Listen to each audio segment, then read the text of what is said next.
이슈 오늘입니다. LH 한국토지주택공사 직원들의 땅 투기 의혹. 전 국민이 분노와 허탈감을 느끼고 있죠. 한편 과연 우리 지역은 이런 일이 없었을까? 자연스러운 의문이 생기는데요. 최근 시민단체들이 LH 대구경북본부를 항의 방문하기도 했습니다. 우리복지시민연합 은재식 사무처장 연결해서 이야기 나눠보죠. 사무처장님 안녕하세요. 네, 안녕하세요. 반갑습니다. 네, LH 한국토지주택공사 직원의 땅 투기 의혹으로 전 국민이 분노를 느끼고 있습니다. 이런 일련의 사태를 지켜보시면서 어떤 생각이 드셨는지 먼저 여쭐게요. 예, 양극화 불평등이 갈수록 심화되고 있고요. 코로나19로 자영업자와 영세 소상공인들의 고통이 갈수록 심각해지는 상황에서 이번 이런 사건이 터졌지 않습니까? 네. 그래서 이 한국토지공사 직원들의 땅 투기는 정부 주택 정책의 신뢰를 완전히 불신하게 만들고요. 국민들의 경악과 분노는 하늘을 치솟고 있다고 보여집니다. 이 공직자들의 부동산 투기에 대통령까지 나서서 모든 의심과 의혹에 대해서 이잡듯 사사시 뒤져 티끌 만한 의혹도 남기지 않겠다고 이제 사태를 진행하고 있는데요. 네네. 국민들이 받을 배신감과 절망감은 쉽게 가라앉지 않을 것으로 보입니다. 네, 쉽게 가라앉지 않을 거라고 하셨는데 앞으로 조사가 또 어떻게 되느냐에 따라서 좀 달릴 것 같아요. 지난주 정부의 1차 합동조사 결과 발표가 있지 않았습니까? LH 땅 투기 의혹에 대한 정부 대응에는 어떻게 좀 만족을 하시나요? 그렇지 않죠. 이 정부 합동조사단이 3월 11일 날 LH 직원 땅 투기 의혹 1차 조사 결과를 발표했는데요. 네네. 3월 10일 이제 3월 2일이죠. 시민단체가 밝힌 13명의 이 정부 합동조사단이 3기 신도시 땅 투기 전수사 결과 추가로 나온 투기 의심자는 고작 7명에 불과하거든요. 네네. 당연히 부실조사 논란은 불가피할 것으로 보여지고요. 이 투기적인 거래는 대부분 차명이나 가족 거래로 이루어지는데 정부의 1차 조사는 실명 거래만 대상이라서 한계를 고스란히 드러냈다고 보여지고요. 네. 이번 땅 투기 사건의 본질은 공직자가 개발 관련 내부 정보 등을 악용하는 수법 등으로 부동산 투기를 하고 이와 연계되어서 공무원과 상당 부분 이 투기꾼들이 투기한 고리를 찾는 거거든요. 네. 1차 결과를 보면 이도저도 아닌 고유주의식에 그쳤다는 냉정한 평가를 받을 것 같습니다. 국토부하고 LH 직원을 상대로 한 14,000명 정도에 대한 조사 결과였잖아요. 예, 그렇습니다. 조사 기관도 일주일이었고 또 네. 기존에 의혹이 제기된 사람 외에 의심자가 7명밖에 되지 않아서 사무처장님도 이거는 보여주기식이다 이렇게 말씀을 하신 건데요. LH 사태를 지켜보면서 과연 LH만의 일일까 이런 의문을 가진 분들이 참 많습니다. 그런데 최근 LH 대구 경북 지역 본부에도 원성이 쏟아진 걸로 알고 있는데요. 대구 경북 지역에 대한 LH 직원들의 투기 여부도 조사해야 된다 이런 요구가 계속 나오고 있죠. 그렇죠. 이 대구 경북 지역 한국토지공사 개발 지구에서 땅 투기 의혹이 계속 불거지고 있는데요. 이 대구의 강남으로 부동산 투기 과열 지구인 수성구에 연호 공공주택지구 지정을 앞둔 지난 2018년 5월 이전에요. 네. 이 토지 거래가 급증하는 등 개발 정보가 사전에 유출되었을 가능성이 제기되고 있는 상황입니다.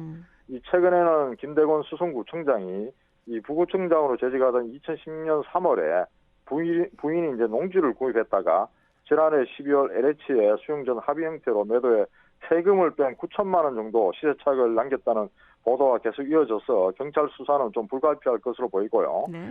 이 국토교통부 토지거래 실거래가 공개 시스템에도 연호동 토지 거래량은 지난 2016년 82건에 그쳤는데요. 네. 2017년에 152건으로 2배 가까이 급증했고요. 네. 2017년 거래된 토지 가운데 60% 정도는 지분 쪼개기 거래로 지금 파악되고 있기 때문에 이 내부 정보가 충분히 유출되었을 가능성이 높다고 지금 보고 있습니다. 대구 경북본부 지역본부의 직원들도 투기에 가담을 했을 것이다. 이런 의혹이 계속해서 지금 점점 더 불거지고 있는 거잖아요. 예, 그렇죠. 공무원뿐만 아니고 공공기관 관계자들 또 그와 연계된 투기꾼들 이런 네. 연결고리를 찾는 것이 이번 사태의 핵심이라고 보여집니다. 알겠습니다. 결과가 나와 봐야지 알 것 같고요. 또 결과가 네. 나왔을 때 납득할 만한 저 결과가 좀 나와야 될 텐데. 근데 대구 도시공사 또 경북개발공사도 주목을 받고 있는 것 같아요. 대구 도시공사 네, 직원 대상 특정 감사를 벌이고 또 경북개발공사는 자체 조사를 검토 중이라고 하는데 어떻게 이 조사로 의혹을 좀 씻을 수 있을지 의문이거든요. 예, 정부의 1차 합동조사 결과에서도 알 수 있듯이 자체 감사 조사는 보여주기식에 불과하고 의혹을 씻기에는 역부족이다고 보여지는데요. 네. 오히려 용도 사업으로 끝나서 국민적 공분만 키우고 있는 것이 아닌가 이렇게 보여집니다. 이 부동산 투기는 익명이나 차명으로 대부분 거래를 하고 있고요. 직원들의 어떤 실명 거래만으로 부동산 투기 의혹을 조사한다고 해서 그 결과를 믿을 사람이 없다는 거죠. 이 용두사미로 끝난다는 것을 국민들이 다 알고 있다 이렇게 보여지고요. 네. 부동산 투기 의혹 근절을 위해서는 이 자금 흐름까지 조사를 해야 되는데 그러려면 경찰 수사를 중심으로 지자체와 관련 기관들의 협력 수사가 신속히 이루어질 필요가 있습니다. 이 중앙정부도 그런 방향으로 가고 있는 것으로 보입니다. 토지뿐만이 아니라 자금 흐름도 모두 다 찾아내야 된다고요? 예, 그렇습니다. 알겠습니다. 2016년에는요, 이 경상북도 공무원, 경북 예천군 송곡지구 땅 투기 의혹이 사실로 드러난 적이 있지 않습니까? 예, 그렇죠. 네네. 그래서 공무원들이 이렇게 내부 정보를 일반인에게 잘 알리지 않거나 하는 방법으로 본인들만, 자기들만 땅 투기에 나서는 경우가 종종 계속해서 있어 왔던 것 같아요. 예, 그렇습니다. 이 경북 예천군은 2015년 3월에 도청 신도시 인근 호평면 송곡리 군유지 이게 임야거든요. 네. 이 수의 계약을 송곡지구 마을 정비조합에 매각을 했는데요. 이 조합 구성은 34명 가운데 간부급을 포함해서 도청 직원이 31명이었습니다. 그래서 이 송곡지구 신규 마을 조성은 농림부 공모사업으로 확정됐고 네. 이 땅은 1년 반 만에 7배 정도 뛰어서 공무원 투기와 특혜 논란이 있었는데요. 그래서 이 경상북도 감사관실에서 감사를 벌인 결과 2010년 도국장과 조합 대표를 포함한 직원 등에 대한 징계 요청을 하는 사태까지 좀 벌어졌고요. 네. 그리고 현재 그 LH 직원들의 상기 신도시 투기 의혹이 일파만파 커지고 있는데 그 과거의 1, 2기 신도시 때에도 공무원들의 투기와 비리가 끊이지 않아서 당시에도 검찰이 합동수사본부를 설치해서 부동산 투기 사범과의 전쟁을 선포하고 또 유착 고리를 찾았는데요. 그렇게 본다면 2003년에 참여정부 당시 2기 신도시 건설 때에도 공무원 27명이 적발되었거든요. 네. 그래서 공무원 부동산 투기는 전국적으로 보더라도 뿌리 깊은 비리다 이렇게 볼 수 있습니다. 그럼 전국적으로 봤을 때요, 이렇게 공무원들의 땅 투기 의혹이 사실로 드러났을 때 어떤 처벌들이 좀 이루어졌었나요? 전체적으로 과거에 1, 2기 때도 그랬고요. 2기 신도시 건설 때도 27명이 적발되었을 때 여러 가지 어떤 형사 처벌을 이루어졌지만 네. 근본적인 어떤 처방이 이루어지지 않다 보니까 지금까지 이런 비리가 계속 이어지고 있다 이렇게 보시면 될 것 같아요. 그러니까 땅 투기 의혹이 확인된 이후에도 어떻게 초과 이익을 환수한다거나 다시 토지를 환수한다거나 이런 경우는 없었잖아요.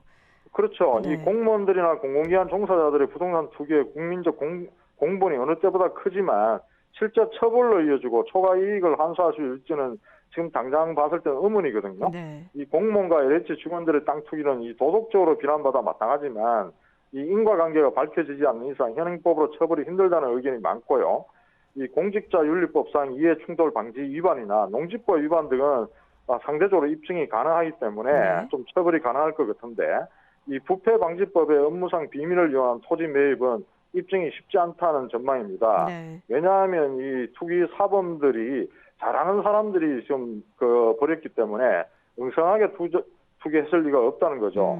문제는 이 신도시 개발이든 각종 아파트 토지 개발을 둘러싸고 각종 비리와 투기가 어제 오늘의 일이 아닌데 지금까지 사건이 발생할 때마다 해당 상처 부위만 치료하는 이 땜질식 처방으로 일관하다 보니까 사실은 이 부동산 투기가 심근경색에 걸린 상황이지만 그동안 감기 처방만 내렸다고 보여지거든요. 네. 이 정부와 국회, 정치권 모두가 이번 기회에 부동산 투기를 잡겠다는 의지를 보여야 될 때라고 보여집니다. 알겠습니다. LH 사태 재발을 막기 위해서는 지금 가장 중요한 건 철저한 수사를 통해서 진상 규명을 해야 되는 건데 아까도 말씀드렸다시피 이게 진상 규명이 제대로 이루어질까 싶기도 한데요. 그렇죠. 이 정부는 이 부동산 투기와의 전쟁을 선포하고 정권의 명운을 걸고 나서는 모양새인데요. 네. 이 3월 2일 LH 직원의 땅 투기 의혹을 시민단체가 폭로했지 않습니까? 네네. 그리고 3일 후에 경찰이 압수수색 영장을 청구했고 또 3월 9일 날 LH 본사에 대한 압수수색이 들어갔는데요. 이 압수수색까지 일주일이 걸렸습니다. 네. 이 정도 기간이면 휴대폰을 바꾸는 등 증거인멸을 하기에 충분한 시간이라고 보여지기 때문에 네. 이 진상규명까지 상당한 애로점이 있을 것으로 보여집니다. 그런데 이 대구도시공사나 경북개발공사 또 시도 공모에 대한 부동산 투기 조사는 아직까지 자체 조사하는 수준이기 때문에 또 그리고 이 경찰청에서도 시도 경찰청에서도 이 부동산 투기 제보받고 내사를 하는 과정으로 봐서 상당 부분 그 지역에서도 증거인멸을 다 하지 않았을까 이런 우려를 지금 하고 있습니다. 뭐 투기를 할 때도 그렇고 전문가가 뒤에서 딱 받치고 있는데 이걸 과연 쉽게 찾아낼 수 있느냐 이런 말씀이신데요. 예, 예. 이번 진상 규명도 그렇지만 앞으로 이런 땅 투기는 원천 봉쇄 막아야 되잖아요. 재발 그렇죠. 방지를 위해서는 어떤 대책이 좀 필요할 걸로 보시나요? 뭐 정부와 정치권에서도 좀 발빠르게 움직이고 있는데요. 정부의 대책은 투기 예방, 적발, 처방, 뭐 부당 이득 환수 뭐 4가지 부분에 초점을 두고 각종 대책이 나오는 것고요. 네. 또 국회에서 발의된 30여 개 대다수의 법안도 부당 이익 환수나 처벌 강화에 중점을 두고 있다고 보여집니다. 그런데 이 정부와 정치권에서 내놓는 대책이 그저 이 정치적 공세가 아니라 실질적으로 부동산 투기 근절과 공직자 비리 척결로 이어져야 되거든요. 네. 그런 그 의지를 갖고 뿌리 깊게 박혀있는 부동산 투기를 모두 이번 기회에 뽑을 수 있느냐 하는 부분들이 뭐 정부와 정치권의 그 의지에 달려 있다. 이런 부분들을 좀 국민들이 정부와 정치권을 좀 채찍할 필요가 있다. 이번 기회에 네. 이런 부분들을 좀 부탁을 좀 드립니다. 정세균 국무총리는 앞으로 LH 직원들은 실사용 이외의 토지 취득을 모두 금지하고 또 임직원의 토지 거래는 상시적으로 감시한다고 했잖아요. 이런 것도 하나의 그렇죠. 대책이 될 거라고 생각을 하시나요? 그 정부의 어떤 대책의 어떤 투기 예방 적발 뭐 이런 부분에 대해서 네네. 뭐 예방과 적발을 위해서 뭐 4급 이상 공무원으로 기준하는 공직자 재산 등록 의무제 대상을 좀 더 네네. 확대한다든가 네. 또 공무원과 공공기관 임직원의 부동산을 거래할 때마다 기관장 등에 자진 신고하도록 하는 이런 뭐 행정적인 조치들이 좀 뒤따를 것 같은데요. 네. 근데 이런 부분들이 뭐 부동산 문제가 터졌을 때 반짝 이렇게 관심을 갖고 있다가 또 나중에 또 흐지부지 되는 경우가 많기 때문에 네. 이번 기회에 우리가 위기라고 생각하지 말고 이번 그 부동산 투기를 완전히 뿌리 뽑는다 하는 취지로 본다면 법을 제정하고 거기에 따른 강력한 처벌 규정을 넣어서 좀 기회로 만들 필요가 있다 이렇게 보여집니다. 네. 수술을 해야 되는데 감기약만 처방하는 이런 식이 이번에는 아니라 제대로 된 상처 부위를 다 도려낼 수 있는 그런 대책이 돼야 될 것 같습니다. 오늘 여기까지 듣죠. 말씀 고맙습니다. 예, 감사합니다. 우리복지시민연합 은재식 사무처장이었습니다.